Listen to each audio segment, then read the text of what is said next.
Tere! On mind kuulda, jah? Tegelikult väga paljud mind juba teavad. Me teeme koos pühapäevakooli ja meil on koos vahepeal kodugrupp ja seal on vahva õde ja vahva isa, kes ravib hambaid. Me oleme kõik sama Kolgata koguduse pereliikmed. Ja samas on ka siin uusi nägusid, keda ma ei tea, aga on põnev teada saada. Mina tulin Kolgata kogudusse päris ammu tegelikult, aga ma olen nagu siin vahelduva eduga käinud, me oleme abikaasaga korduvalt käinud nimelt USA-s õppimas. Et kokku tuleb võib-olla isegi 10 aastat sellist pendeldamist. Ja siis, kui ma Eestisse paikseks jäin, siis ma astusin ka kogudusse. Aga muidu me oleme siin olnud ja muusikat teinud appi kui ammu juba. Siis, kui veel seal teises majas olime. Siis, kui Johanna sündis. Johanna ja Johannes on samal päeval õnnistatud. Et ma tunnen, et see on minu kodu ja minu pere. Ja miks ma siin nüüd olen? Ma arvan, et sa kutsusid mind. Vastab tõele. Ja nii keerulise teemaga, et mul läks pea paksuks. Sest jah, ma teen muusikat, jah, see on ilus. Jah, ma naudin erinevaid kunste, aga ilu on minu jaoks ikka ülimalt lai mõiste, et kui ma selle peale mõtlema hakkasin, siis mõtlesin, et ma tegelikult vastust ei teagi täpselt, et kõigil on ruumi tegelikult mõelda omi asju veel siia. Et ma kindlasti vastata ei oska kõigele. Vastab nii hästi kui saab, ega see ei ole selline ülekuulamine siin. Et me tängi arutleda, rääkida inimesega, kes ise on aktiivselt ühes kunstivaldkonnas tegemas, ja kuidas tema siis kristlasena näeb seda kõike. Aga ma pannaksingi kohe sellise esimese küsimuse, mille üle arutleda. Kuidas sa ise kirjeldaksid seda sõna ilu? Mis see on? Ma pean tunnistama, et ma hakkasin mõtlema ja esimesena tuli mulle ikkagi kohe pähe see lause, et see on lihtsalt Jumala kingitus inimestele. Ja siis, kui ma hakkasin mõtlema, mis asi see siis on, et kui ma vaatan loodust, mägesid, ilusat vaadet, see on ilus, see on imeline, kui ma kuulen muusikat, see on väga ilus, aga samas mulle meeldib mõni lugu, mis kellelegi teisele üldse ei meeldi. Ja mõnele teisele meeldib lugu, mis minul niimoodi võtab kulmu kortsu. Et ma mõistsin, et see ei olegi nii üheselt mõistetav ja siis ma hakkasin pommitama kõigepealt Johannest. Ja Johannesel tuli pähe esimesena, et see ilus seostub korrapäraga. Et kui vaadata loodust, siis looduses on ka ikkagi teatav korrapära. Ja kui vaadata inimest ja kehaehitust, siis siin on ka korrapära ja mingi teatud sümmeetria, teatud süsteem või kosmoses või paljudes kohtades, arhitektuuris, kunstis ka. Ja siis ma esitasin sama küsimuse Ukule ja Uku on Johannese hea sõber, ka väga hea viiuldaja. Uku ütles, et ei, et kui kõik on väga ühesugune, ega see väga ilus ei ole ikka. Et ikka natuke peab olema igal ühel oma nägu ja oma tegu, et siis on äge, siis on ilus. Ja siis ma vaatan, jah, et looduses ei ole kõik puud ühesugused, et ikkagi iga puu on omamoodi ja iga inimene on omamoodi. Et keeruline lugu selle iluga, mis asi see on. Ja mina hakkasin mõtlema, et võib-olla see ei olegi nii nagu midagi, mis kuskil lihtsalt on, vaid see on pigem meie vastus sellele või meie reaktsioon, mis ta meist tekitab. Ta on tajutav. Me tajume teda erinevate meeltega. Me saame ilu näha, me saame ilu kuulda, me saame ilu maitsta või lõhnata. Mul on siin kirjas, et jah, igatepidi tunda, me saame ilu tunda ka oma hinges. Ja on olemas nagu need aspektid, et on need, kes seda ilu nagu edasi annavad ja need, kes seda ilu vastu võtavad. Et see on lihtsalt hämmastav, mis siia kõik ära mahub siia teemasse. ja siis ma küsisin lõpuks oma abikaasa käest ka ja tema ütles hoopiski, et no väga ilus oleks, kui me rohkem teineteisest hooliksime. Mõtlesin, no jaa, nüüd me läksime nagu väga keeruliseks juba. Et on olemas ju hingeline ilu. Ilus inimene seest, me ütleme, või tegelikult ju Jumal on oma olemuselt lihtsalt armastus ja see armastus ongi see, mis hinge ilusaks teeb. Ja see ongi see, miks me rohkem üksteisest hoolima hakkame või asjadest. Ja see vastus ilule või see, mida me tajume, on ka alati selline, ma just mõtlesin näiteks lapsed ja kutsikad, küll nad on armsad ja ilusad, alati ilusad. Ma ei ole näinud nagu koledat kutsikad või koledat last, nad on alati ilusad. Niisugused armsad, et nad kuidagi, sealt tekib selline reaktsioon. Ja sa armastad neid häid asju, seda ilu, mida sa nagu fännama hakkad. Nagu käivad koos kõik need asjad. Mis sa mõtled, see mõiste on tegelikult nii lai, et väga raske on seda ühe lausega defineerida. No täpselt, ütleme nii, et vaatame ilusat maali, tekib reaktsioon, see on ilus. Kuuled muusikat, mis meeldib, see on ilus. Me seostame seda kunstivormidega, aga kui ma ise ka süvitsi natuke mõtlesin selle teema peale, siis ma arvan, et üks seos on ka selline, kas moraalne oleks õige öelda või kuidagi eetiline, ilmselt sinu see hingeline, see sõna läheb sinna. Kuuled mingi vana inimese elulugu. Kuuled tema elulugu ja siis tekib siuke tunnet, et see on ilus elu. Kui vaatad tagasi, siis mõtled, mida see tähendab. Mida tähendab, et elu on ilus. Ja see ilus elu ei tähenda ju alati seda, et see on mugav või lihtne, sest tihti, kui me kuuleme selliseid lugusid, kuidas meie vanavanemad ja võib-olla ka vanemad on pidanud võib-olla tulema raskustest läbi, aga nad on tulnud väärikalt, lootusrikkalt ja julgustatult, niimoodi, et nad ka saavad ise selle kaudu mingit moodi kas usuliselt tugevamaks või lihtsalt paremateks inimesteks, siis me saame selle kohta öelda, et see oli ilus. Saate aru? Aga see ei tähenda ju, et need halvad teod kuidagi seal sees kohe ilusad oleksid. Nii et kui niimoodi sellest teemast mõelda, siis ta muutub päris laiaks kohe. Ja ma näen, et ilu ikkagi seostub sellega, kuidas me tajume elu või üldse elu lihtsalt elame ja vastame nendele probleemidele, mis meil elus vastu tulevad. Ja ma usun, et see, kuidas me vastame, see ju võib ka näidata, et kas see elu, mida meie elame, on ilus või mitte. Need olid minu sellised mõtted. Aga kui tuua natuke rohkem sellist usulist konteksti siia, siis kuidas sina näed, et Jumal ja ilu kui selline mõiste on seotud? No minu esimene mõte, mis mulle pähe tuli, oligi, et see on Jumala kingitus meile. Et see on see, mida me maa peal tajuda saame, on killuke temast. Ja ma arvan, ta on ilus, absoluutselt täiuslik. Et ta teab kõike muusikast, ta teab kõike kunstis. Ma hiljuti lugesin ühte raamatut, kus inimesed on surnud ära tund aega lausa 90 minutit ka ja käinud taevas ja tagasi tulnud ja need on tuhandeid lugusid ja nende kirjeldused taevast langevad hämmastavalt kokku. Ja üks asi, mida paljud mainivad, et seal on muusika, mida nad pole elus kuulnud. See on lihtsalt nii imeline, kunagi pole kuulnud.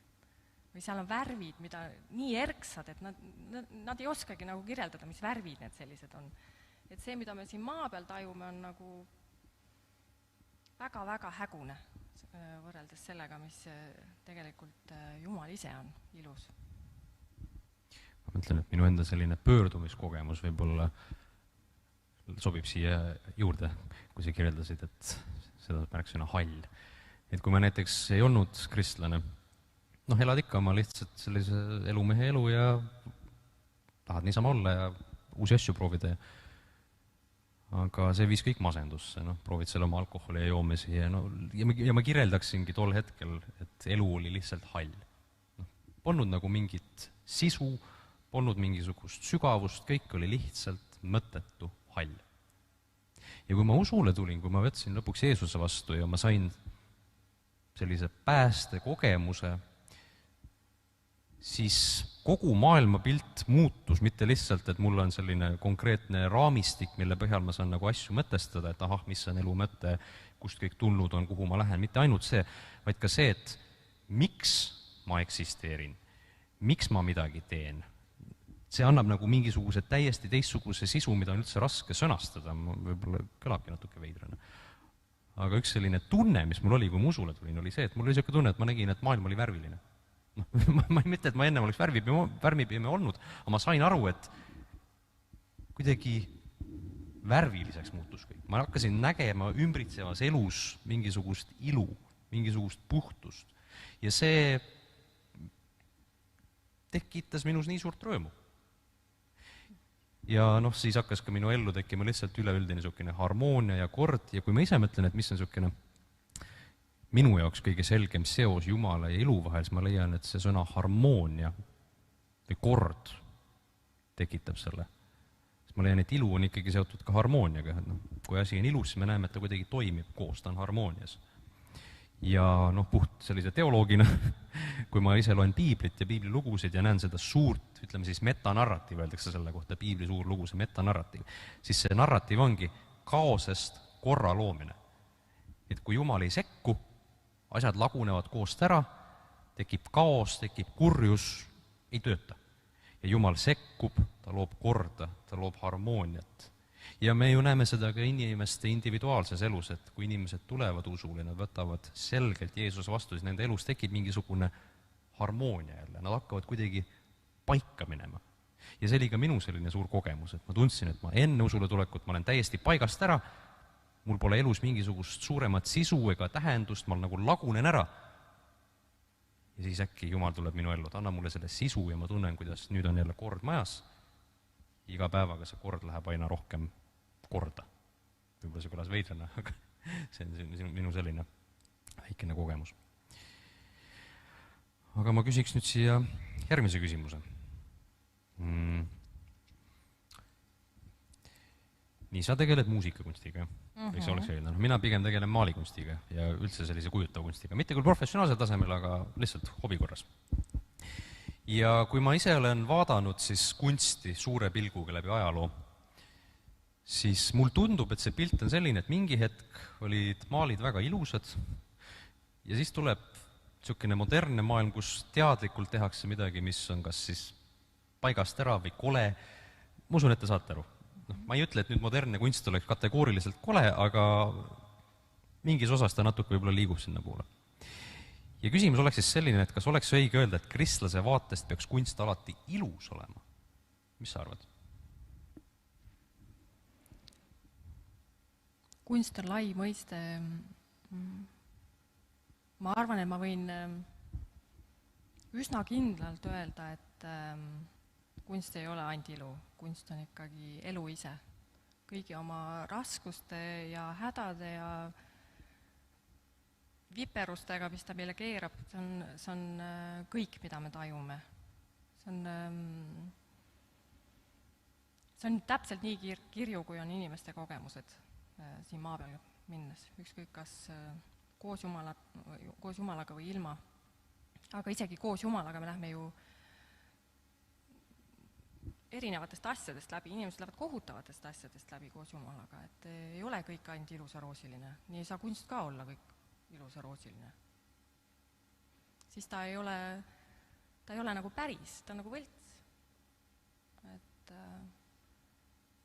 muusikas on küll kõike, absoluutselt kõike. Ja mõnikord võib-olla kõige mõnusam ongi siis, kui ei ole kõik nii perfekte. Ja need piperused ja kiiksud, need on just, mis toovad nagu tähelepanu, nagu äge see oli. Ja sa hakkad nagu mõtlema ja otsima tähendust nendele asjadele, sest helilooja on nagu minu jaoks nagu arhitekt, kes mõtleb maju välja. Mõtleb helilooja nagu helimaju välja, heliteoseid. Ja mina olen nagu pigem sellises inseneri rollis. Et mina pean siis välja mõtlema, mis ehitusmaterjalidega, kuidas see kõige parem nagu seda asja teostada oleks, mis helilooja välja mõelnud on. Et ma pean tähendust otsima, et see tähendus, et olla hea vahendaja, et see tähendus jõuaks kuulajani. Ja seal on muusikas kõike, absoluutselt kõike.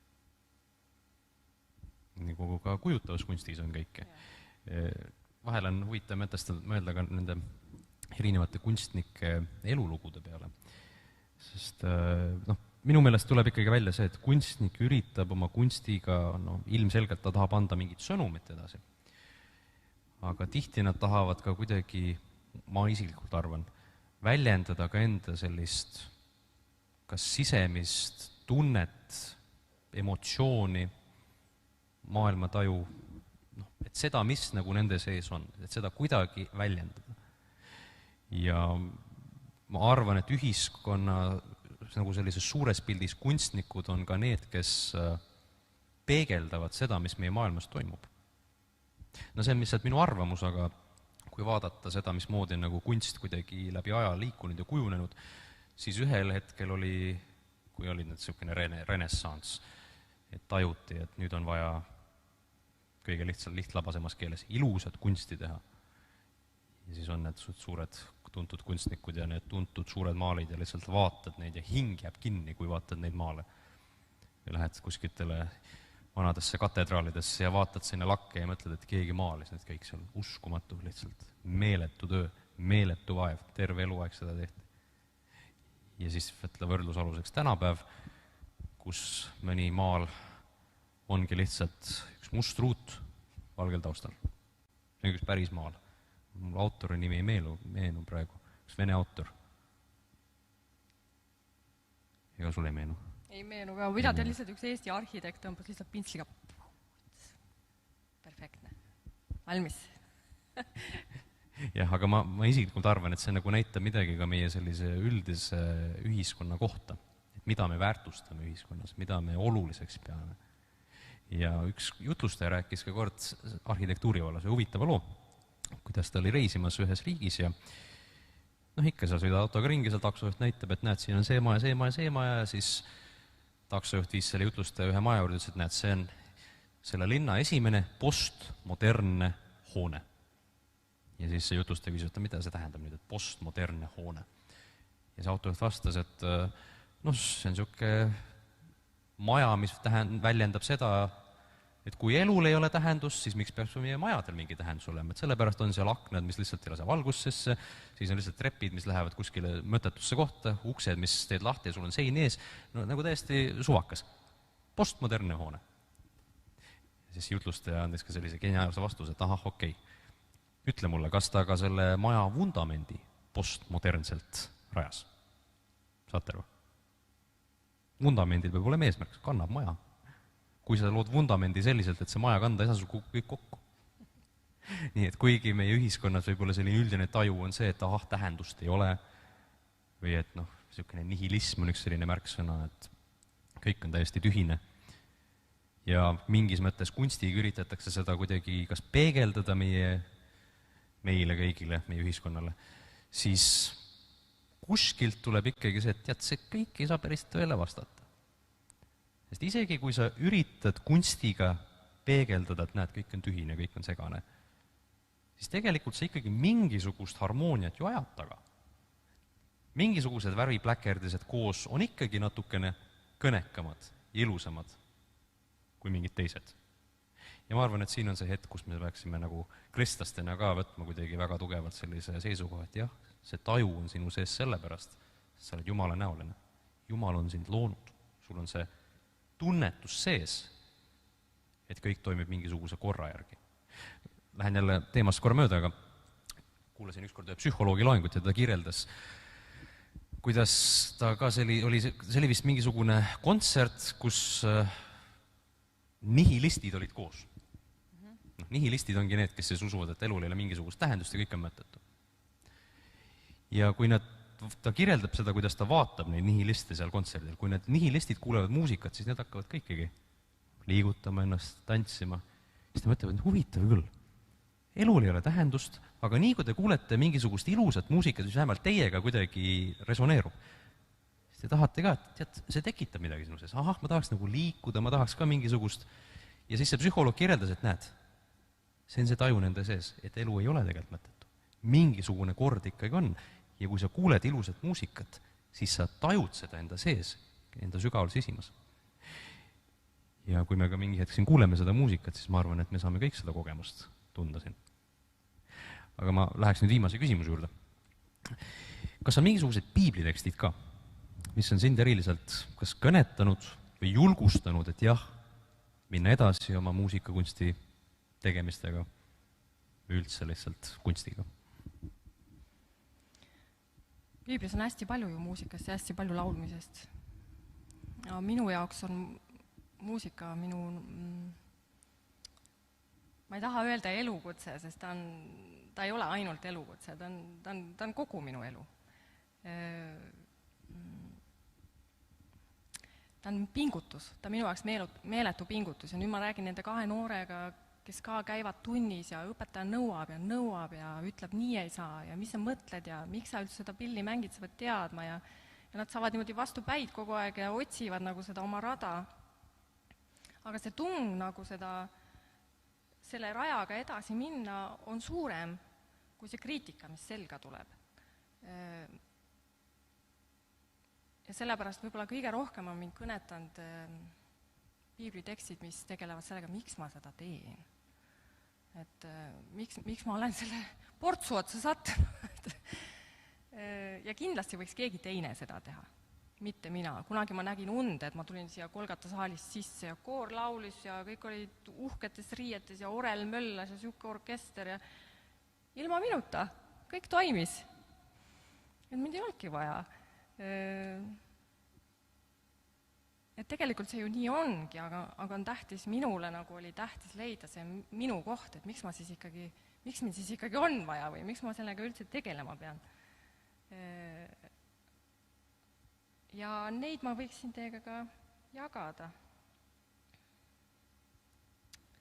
Esimene on meile kõige tuttavam on need armastuse käsud, mis Jeesus meile andnud on, või 2 tähtsamat käsku. Esimene käsk on, et armastama Jumalat kogu oma südamega, kogu oma hingega, kogu oma mõistusega. Üks oli veel. Kogu väega, kogu jõuga väega. Hingest meelest päästa. Et ma tundsin, et kui ma teen muusikat, siis ma tõesti, ma ei oska seda teha kuidagi, ma ei tea, natukene. Ma tahan teha seda nagu täiega, nii hästi kui üldse, nagu kõik ihukarvad ka püsti.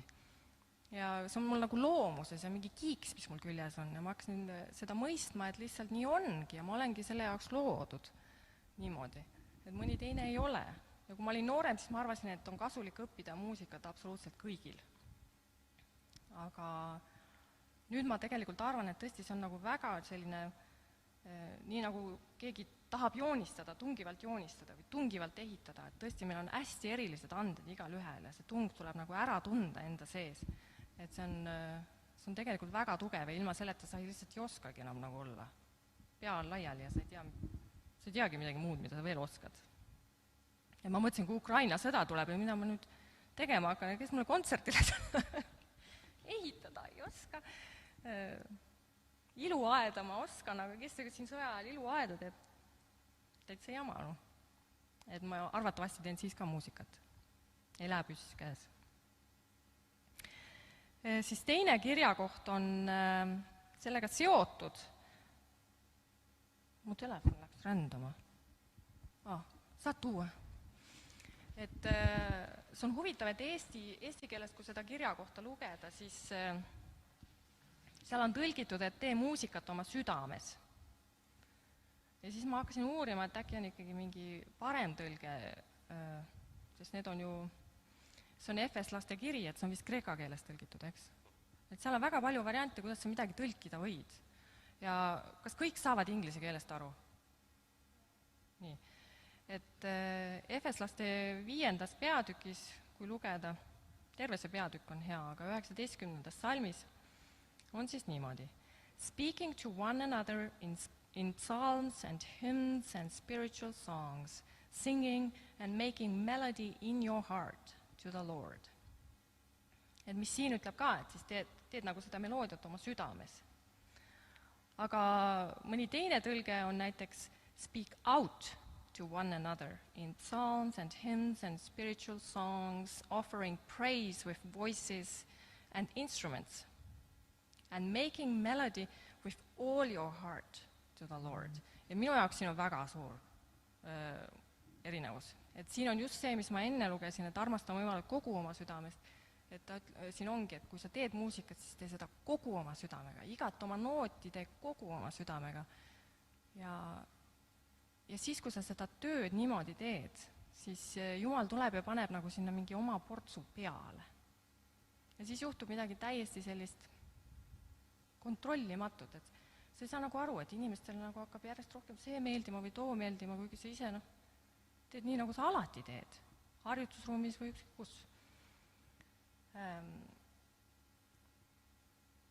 Et miski on, mida Jumal sinna juurde saab panna, mida mina ei saa teha. Ja siis mul ongi selline selge arusaam tulnud, et ma olen nagu antenn ja ma pean eelkõige hoidma oma südant Jumalas ja appikene, mis kõik võimalikuks võib saada. Et ma ei pea muretsema, et kui hea ma olen või kas ma kõlban. Et ma võin olla täpselt see, kes ma olen. Ja mängida täpselt nii imelikult, kui ma mängin. Ja uskuda, et nii on kõige parem.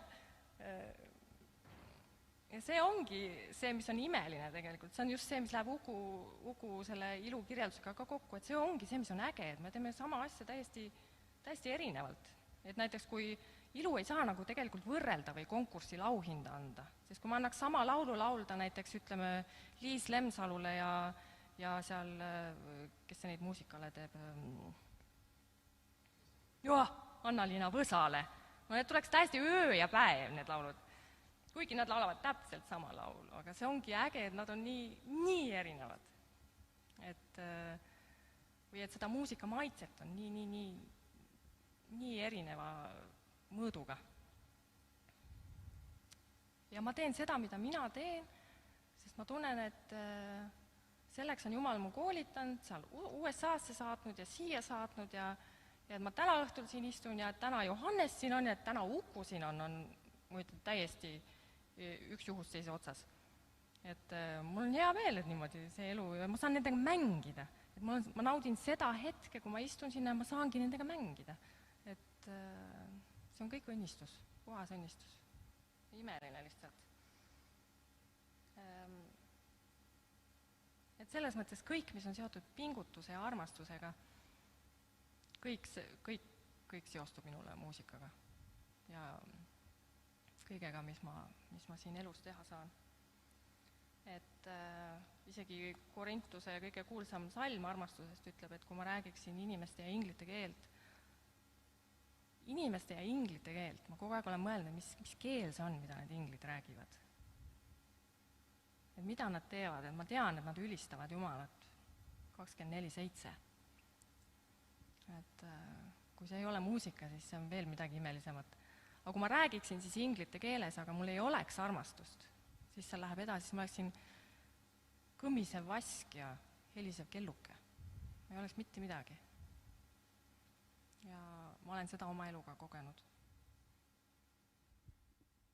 Selle peale ütlen ühe suure aamen.